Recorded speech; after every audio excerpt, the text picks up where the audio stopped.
ଆଜିର ଅଭିଭାବକ ସମ୍ମିଳନୀକୁ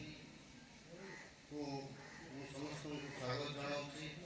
ବିଦ୍ୟାଳୟର ପ୍ରଧାନ ଶିକ୍ଷକ ତଥା ଆଜିକାର ଏହି ବୈଠକର ସଭାପତି, ମଞ୍ଚାସୀନ ବରେଣ୍ୟ ଅତିଥିବୃନ୍ଦ ଏବଂ ବିଦ୍ୟାଳୟରେ ଅଧ୍ୟୟନ କରୁଥିବା ଛାତ୍ରଛାତ୍ରୀମାନଙ୍କର ସମସ୍ତ ଅଭିଭାବକ ଅଭିଭାବିକା ବୃନ୍ଦ ସମସ୍ତଙ୍କୁ ପୁଣି ଥରେ ବିଦ୍ୟାଳୟ ତରଫରୁ ସ୍ୱାଗତ ଆଉ ଅଭିନନ୍ଦନ। ଆଜି ହେଉଛି ଜନଜାତୀୟ ଗୌରବ ଦିବସ। ଏହି ଜନଜାତୀୟ ଗୌରବ ଦିବସ ଉପଲକ୍ଷେ ଆମ ବିଦ୍ୟାଳୟରେ ଏହି ଅଭିଭାବକ ସମ୍ମିଳନୀର ଆୟୋଜନ କରାଯାଇଛି। ଜନଜାତୀୟ ଗୌରବ ଦିବସ କ'ଣ? ଜନଜାତୀୟ ଗୌରବ ଦିବସ କେବେଠାରୁ ପାଳନ କରାଯାଉଛି? ଜନଜାତୀୟ ଗୌରବ ଦିବସ କାହିଁକି ପାଳନ କରାଯାଉଛି? ଜନଜାତୀୟ ଗୌରବ ଦିବସର କ'ଣ ଉଦ୍ଦେଶ୍ୟ ରହିଛି? ଏ ସମ୍ପର୍କରେ ଯଦି କିଛି ଆମେ ଆଲୋଚନା ନ କରିବା ତାହେଲେ ଆଜିର ଏହି ସମ୍ମିଳନୀ ବା ବୈଠକ ଅସମ୍ପୂର୍ଣ୍ଣ ହୋଇଯିବ। ଭାରତ ସରକାର ତଥା ଓଡ଼ିଶା ସରକାରଙ୍କର ମିଳିତ ଉଦ୍ୟମରେ ଏହି ଜନଜାତୀୟ ଗୌରବ ଦିବସ ପ୍ରାୟ 4 ବର୍ଷ ପୂର୍ବରୁ ଆରମ୍ଭ କରାଯାଇଥିଲା। ଆଜି ସେହି ଜନଜାତୀୟ ଗୌରବ ଦିବସ ସମ୍ପର୍କରେ ମୁଁ କିଛି ଆପଣମାନଙ୍କ ସମ୍ମୁଖରେ ତଥ୍ୟକୁ ଉପସ୍ଥାପନ କରିବାକୁ ଚାହୁଁଛି। ଜନଜାତୀୟ ଗୌରବ ଦିବସ ଘୋଷଣା ଦେଶର ଆଜାଦୀ କା ଅମୃତ ମହୋତ୍ସବ ଅର୍ଥାତ୍ ଭାରତୀୟ ସ୍ୱାଧୀନତାର 75 ବର୍ଷ ସମ୍ପୂର୍ଣ୍ଣ ହେବା ପରେ ପ୍ରଧାନମନ୍ତ୍ରୀ ଶ୍ରୀ ନରେନ୍ଦ୍ର ମୋଦିଙ୍କ ଦ୍ୱାରା ଘୋଷଣା ହୋଇଥିଲା, ଯାହା ମୁଖ୍ୟଧାରା ଐତିହାସିକ ବର୍ଣ୍ଣନାରେ ଅନେକ ସମୟରେ ଅବହେଳିତ ହୋଇଥିବା ଆଦିବାସୀ ବୀରମାନଙ୍କ ବଳିଦାନକୁ ଜାତୀୟ ଚେତନାକୁ ଆଣିବା ଓ ସୁନିଶ୍ଚିତ କରିବା ପାଇଁ ଉଦ୍ଦିଷ୍ଟ ଥିଲା। ଏହି ଦିବସ ପାଳନର ଉଦ୍ଦେଶ୍ୟ ହେଉଛି ଭାରତର ବିଭିନ୍ନ ଅଞ୍ଚଳରେ ଉପନିବେଶିକ ଅତ୍ୟାଚାର ବିରୁଦ୍ଧରେ ସ୍ୱାଧୀନତା ଓ ନ୍ୟାୟ ପାଇଁ ଲଢ଼ିଥିବା ଅସଂଖ୍ୟ ଆଦିବାସୀ ନେତାଙ୍କ ଦ୍ୱାରା କରାଯାଇଥିବା ନିଃସ୍ୱାର୍ଥପର ବଳିଦାନକୁ ସ୍ମରଣ କରିବା। ଆଦିବାସୀ ସମ୍ପ୍ରଦାୟର ସମୃଦ୍ଧ ଓ ବିବିଧ ସାଂସ୍କୃତିକ ଐତିହ୍ୟ, କଳା ଓ ପରମ୍ପରାକୁ ସ୍ୱୀକୃତି ଦେବା ଓ ପ୍ରୋତ୍ସାହିତ କରିବା, ଯାହାକି ଭାରତର ଜାତୀୟ ଗଠନର ଏକ ଗୁରୁତ୍ୱପୂର୍ଣ୍ଣ ଅଂଶ ଅଟେ। ତତ୍ସହିତ ଆଦିବାସୀ ସମ୍ପ୍ରଦାୟର ଗୌରବମୟ ଇତିହାସ ଓ ଅବଦାନ ସମ୍ପର୍କରେ ଯୁବକମାନଙ୍କୁ ଅବଗତ କରାଇ ଜାତୀୟ ଗର୍ବ, ଶୌର୍ଯ୍ୟ ଓ ଏବଂ ସେବାର ମୂଲ୍ୟବୋଧକୁ ପ୍ରତିଷ୍ଠା କରିବା ହେଉଛି ଏହି ଦିବସ ପାଳନର ମୁଖ୍ୟ ଉଦ୍ଦେଶ୍ୟ। ଏହି ଜନଜାତୀୟ ଗୌରବ ଦିବସ ପ୍ରତିବର୍ଷ ନଭେମ୍ବର 15 ତାରିଖରେ ଭାରତରେ ପାଳନ କରାଯାଉଛି।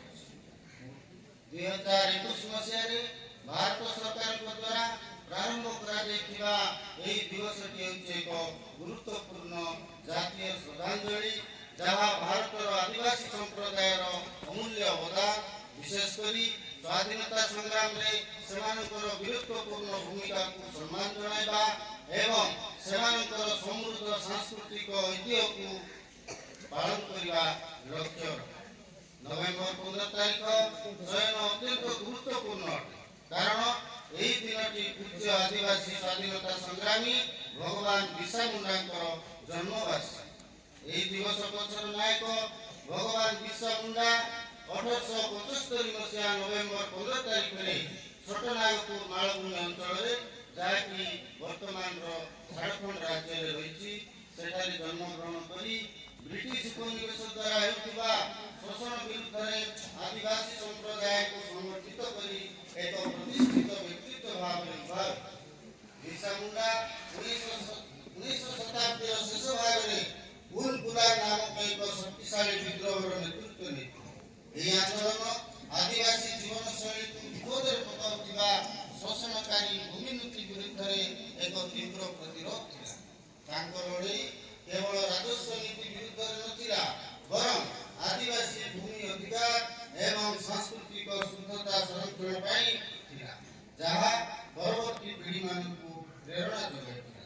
ବର୍ତ୍ତମାନ ଆଜିର ଏହି ଜନଜାତୀୟ ଗୌରବ ଦିବସ ଉପଲକ୍ଷେ ରହିଥିବା ବିଷୟବସ୍ତୁ ଯାହା ହେଉଛି ରାଷ୍ଟ୍ର ନିର୍ମାଣରେ ଆଦିବାସୀ ନେତାମାନଙ୍କ ଭୂମିକା। ଏ ସମ୍ପର୍କରେ ମଧ୍ୟ ମୁଁ କିଛି ସମ୍ୟକ ବିବରଣୀ ଦେବି। ଯେଉଁ ଆଦିବାସୀ ନେତାମାନଙ୍କର ବଳିଦାନ, ଆଦିବାସୀ ନେତାମାନଙ୍କର ନିଃସ୍ୱାର୍ଥପର ସେବା, ଆଦିବାସୀ ନେତାମାନଙ୍କର ଉତ୍ସର୍ଗୀକୃତ ଜୀବନ, ଯାହାକି ବର୍ତ୍ତମାନ ରାଷ୍ଟ୍ର ନିର୍ମାଣରେ ମଧ୍ୟ ଏକ ପ୍ରମୁଖ ଭୂମିକା ଗ୍ରହଣ କରୁଛି, ସେ ବିଷୟରେ ମଧ୍ୟ ଆମେ ଟିକେ ଆଲୋଚନା କରିବାକୁ ହିଁ ପଡ଼ିବ।